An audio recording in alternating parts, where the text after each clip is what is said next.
Hey YouTube, King James here with a long overdue NBA 2K12 gameplay video.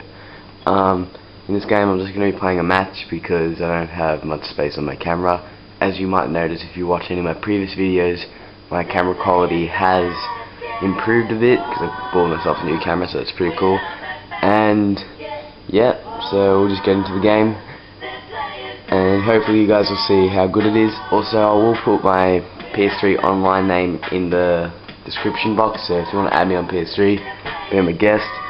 But right now PS3 is down where I am, so yeah, you might have to wait for a while. So let's get into this. As you can see, all new dynamic menu, pretty cool. I got my player on the end of it, Chris Brand. In the top corner you see Association Atlanta Hawks 5-0. Probably because I got LeBron James in that team, but start this.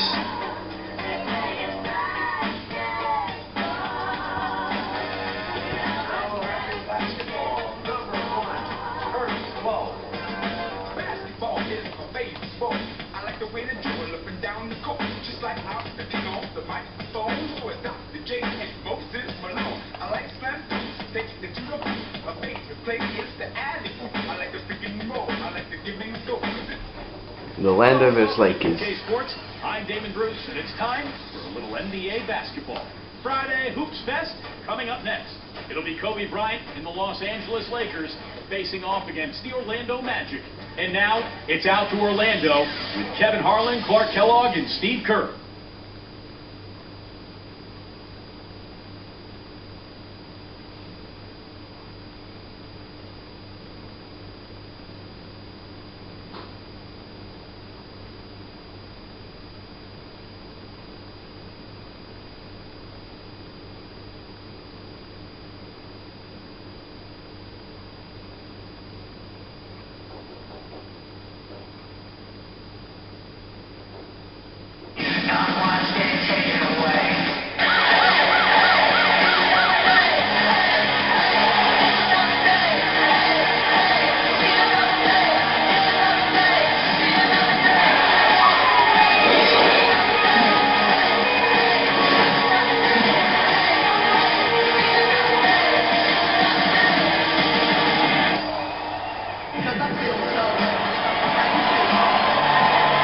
Everyone, Kevin Harlan here alongside my partner Steve Kerr and Clark Kellogg. Glad to have you join us.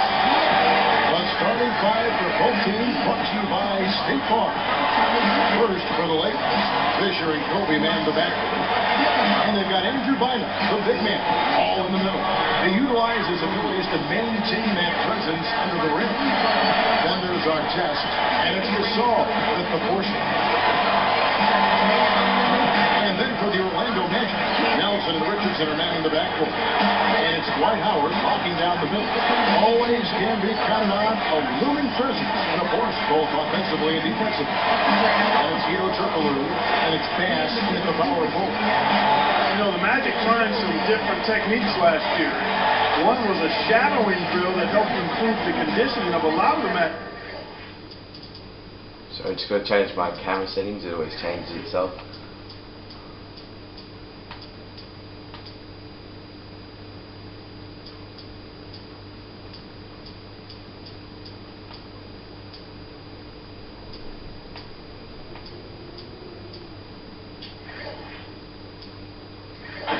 There you go. Two players were tethered, and the offensive guy had to lose the defender. Interesting strategy and way to try to get ready for the season.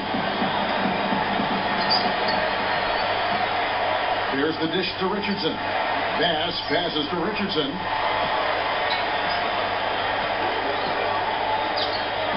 Nelson kicks to Richardson. Out to Nelson. Back to Richardson. Bynum with the steal. Boy, good anticipation. Solid play to pick off that entry pass. Howard in the post. Defended by Gasol. It's good defense. Don't let a guy get a lay-in, foul hard, and send him to the free throw line. And I like that billboard there. Sending a message. Can't come in here and get anything free in our paint. No good on that one. Mark, you mentioned that drill, and you find that very interesting. I know it paid off.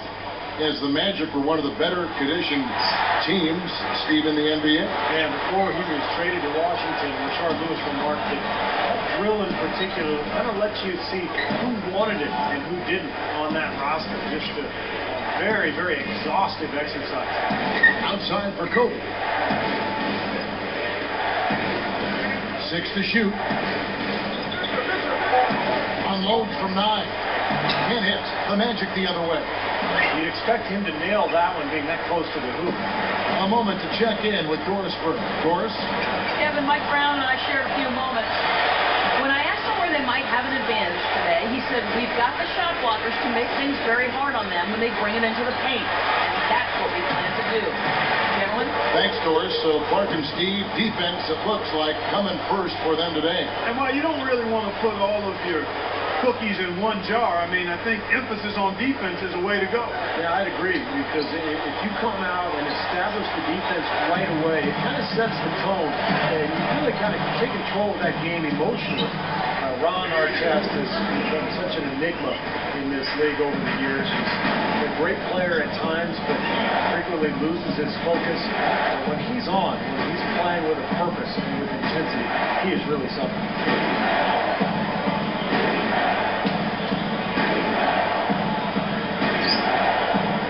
Richardson against Kobe. Shot misses. So Orlando will take it the other way.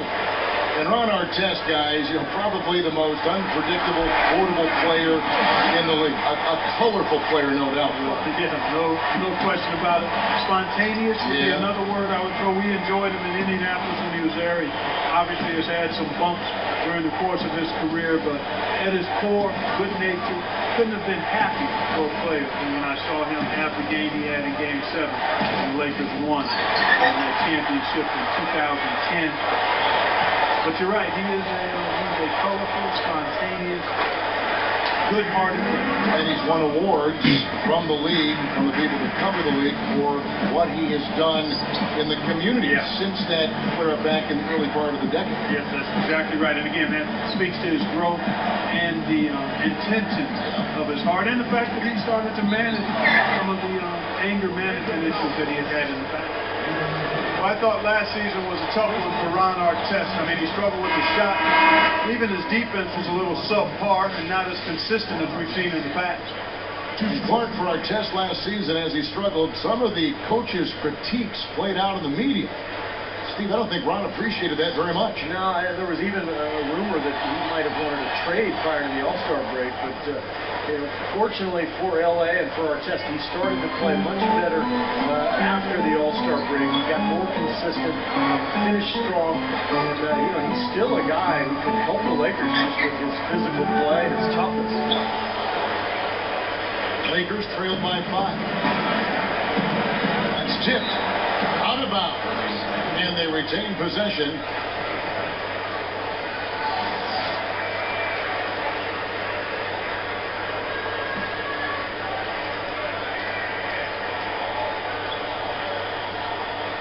Here's Kobe. Shoots it. Goes back up. Foul call that time on the way up. That'll give him 2 chances at the free throw line here. It's on Hugo Turkoglu. That free throw good from Gasol.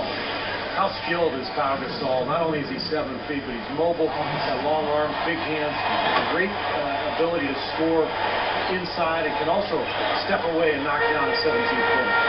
Quentin Richardson's checked in for the Magic. Dishes it to Anderson. He dishes it to Howard. That's too early foul. And we'll see how much leeway he gets the rest of the quarter from the coach. I don't think he necessarily has to sit with 2, but he's got to be careful. Andrew Bynum's checked in for Pau Gasol.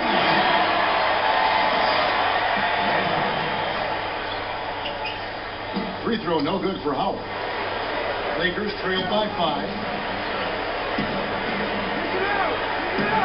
Kobe with it. Looking for his first bucket of the game. Here's Bynum. Yes, and it's Blake picking up the assist. When you talk about Pau Gasol offensive, he's also a very creative finisher, I think, too, around the basket. Huge hands. He can palm the ball off the dribble. He can go up one-handed. He's got great length. He can get the ball above defenders where they can't get to it. And Bynum backing in. It's hauled in by Richardson.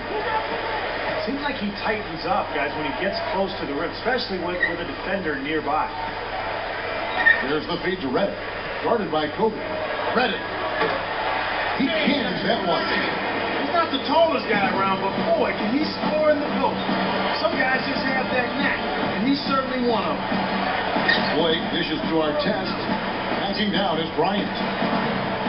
From down low. And it's sent back by Howard. Shooting-wise, he's having a tough quarter. I mean, he just seems to have gone cold. Can't find the basket. Here's Blake. 19 seconds left here in the opening quarter.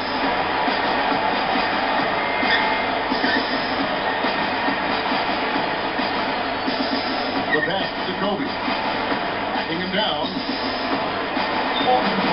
Drops it in from 12 feet. Kobe's got his first points in this one.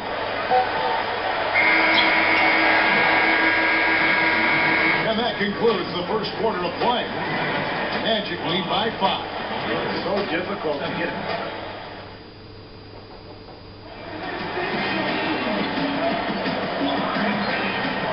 Now the second quarter getting ready to start up. By the way, guys, if I don't finish this game Sounds interesting. because of camera, I will put the scores in the description so you guys know if I won or not. It seems to be a But mainly this video is just to show like they get bored what the game's like. before they actually get into the postseason. And let's So, catch yeah. up with our sideline reporter, Doris Furr. Doris, over to you. Kevin Pau Gasol grew up in the diverse, artistic town of Barcelona, Spain, and his interests reflect that. A lover of opera, fine arts, an avid reader, a former med school student. He's an intellectual. But Gasol's multifaceted interests are a concern for some in L.A., who might prefer him to have the single-minded focus on basketball of his teammate Kobe Bryant. Gasol said, "I don't like to be in a little box or in a bigger box. I just like to be open." Interesting stuff, guys. Thank you, Doris. And I don't think Gasol's off-the-court interest should be a concern. I mean, really, he was the key to them winning their last 2 titles when you look at it. And, you know, winning 3 in a row is a lot harder than people realize. I think the Lakers are still very dangerous. And Gasol is a big reason why. And, you know, Steve, for the Lakers, Lamar Odom said himself their sluggish finishes in the second half were partly born of overconfidence, of ego. I don't know much credence you put in that, Clark. I mean, what do you think?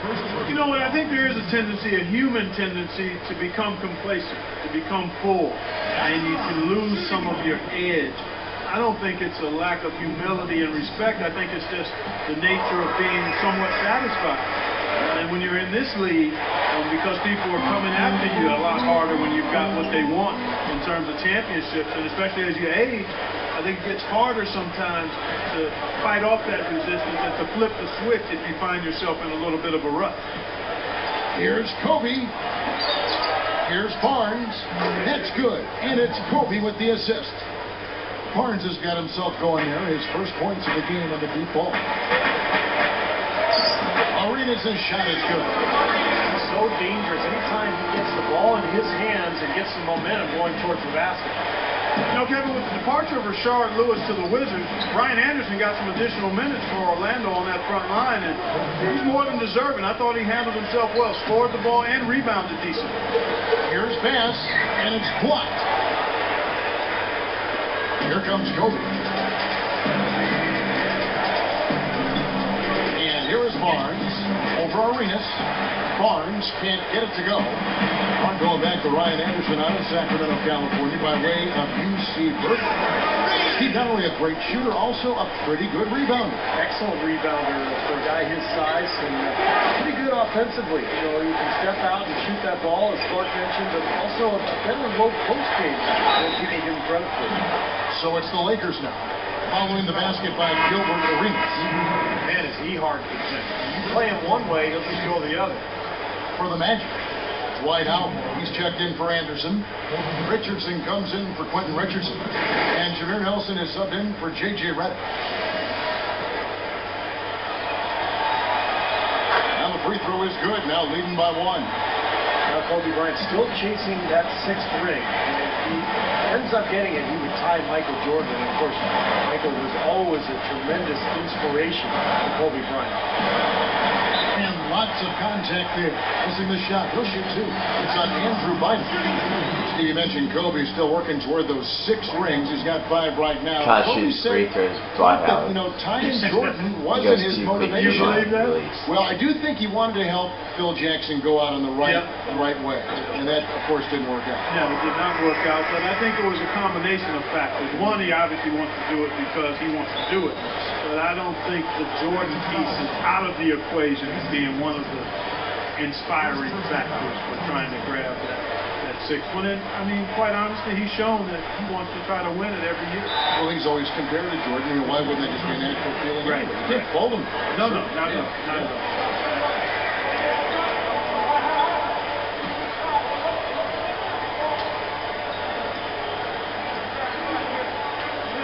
Here's Bynum. Backdoor test. Fisher.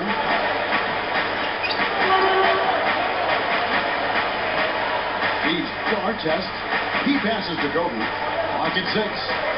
Unloads from 9. Short, but good off the iron. Kobe's got 9. I think their only hope now, Clark, is to slow him down with a double team. Well, they got to stop the bleeding, put the tourniquet on, and he can tuck the play straight up. Let's check out what Doris Burke has for us. Well, Kevin, and speaking with Pau Gasol, he feels like the Lakers function better when they're distributing the scoring around. His quote, "I think we're more effective and more successful when our offense is balanced and everyone's contributing." He said we tend to get in trouble when the offense gets stagnant and we stand around and watch Kobe. Guys, back to you. Thank you, Doris. A lot of weapons, certainly, at the Lakers' disposal. You know, with the players they have, you keep moving the ball around, somebody's going to score. I mean, there's just too much talent. The Magic trailed by 3. When you talk about that great front court depth for the Lakers, all that length, rebounding, their ability to really crash the glass. And they were actually the 5th best rebounding team in the NBA last year in terms of rebounding differential. Howard could. And the Lakers have possession. So timeout called here, the first for Los Angeles. Steve, you were talking about that differential, 2.5 extra possessions in their favor because of it. And for the Lakers, already a very good team offensive.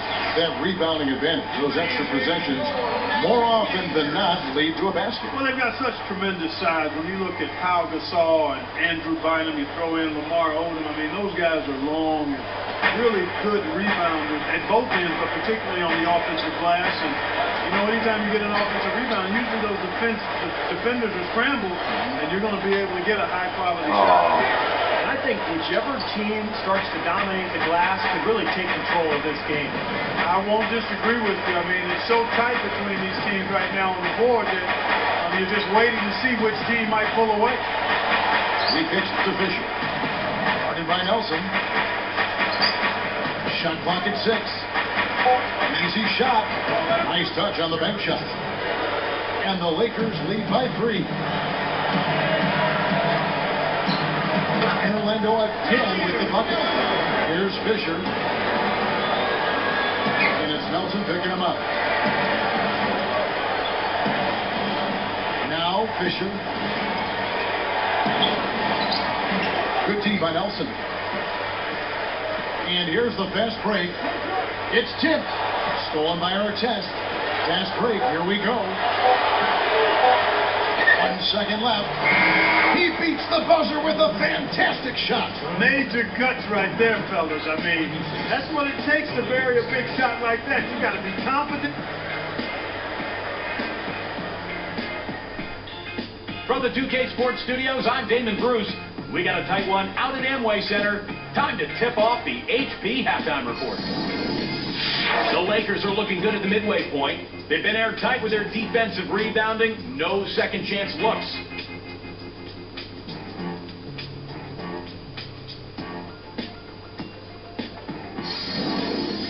And the Magic have been plugging away. Close-range shots, their bread and butter early on, a gigantic lead at points in the paint.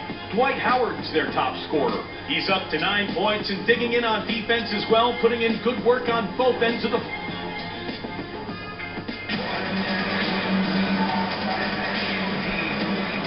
Welcome back, everybody. The start of the second half getting underway. Both teams battling hard through the first half.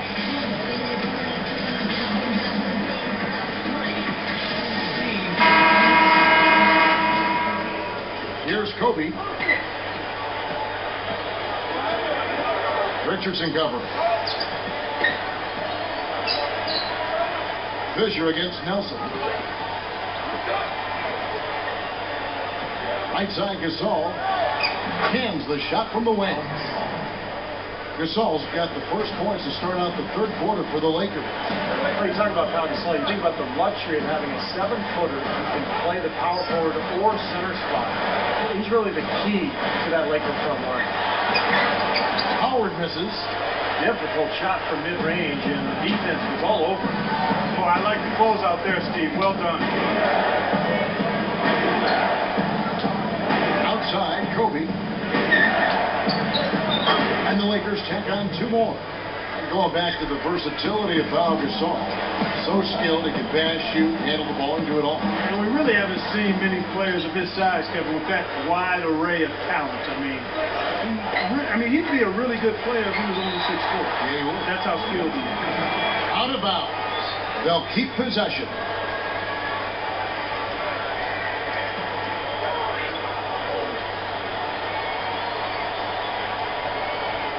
Here's Kobe. 7-point differential. Goes up and lays it nice and easy. And it's a 9-point Laker lead. He's a pleasure to watch on the offensive end. I know I wouldn't want to guard him. You know what, fellas? As good as the Magic were a season ago offensively, they didn't really rely too much on ball movement. I mean, they finished in the bottom 5 in terms of assists per game as a unit. Here's Fisher. Over Nelson. Again, the Lakers. Steve Clark talking about the Magic and why they couldn't generate more assists. What do you think? You know, they didn't shoot the ball as well last year. They run their offense through Dwight Howard, and they like to surround him with 3-point shooters. But the percentage dropped last year, and because they didn't make as many shots, obviously the assists went down.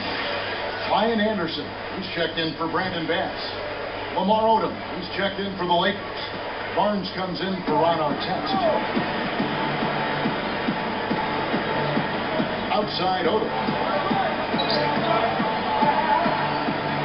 Defended by Anderson. Shot denied. The Magic trailed by 9. Deflects the pass. Nelson, the pass to Turkoglu. The basket good off the assist from Nelson. Nelson's got his 4th assist in this one. Here are the Lakers. Kobe, that's for 2. And the Lakers with another miss. Mark, they've shared the load offensively. Yeah, they've done a nice job with it, Kevin and Steve. I mean, everybody's touching the ball. There's a nice flow to what they're doing offensively. Makes it. Well, the camera's just about to run out, so I will put the scores inside the description. And yep, hope you like it. If you haven't got NBA 2K12 yet, I recommend you buy it. And yeah, this is LB King James. Subscribe, comment, rate, favour this video if you can, and also add me as a friend. I don't mind it. So yep, and this is NBA 2K12.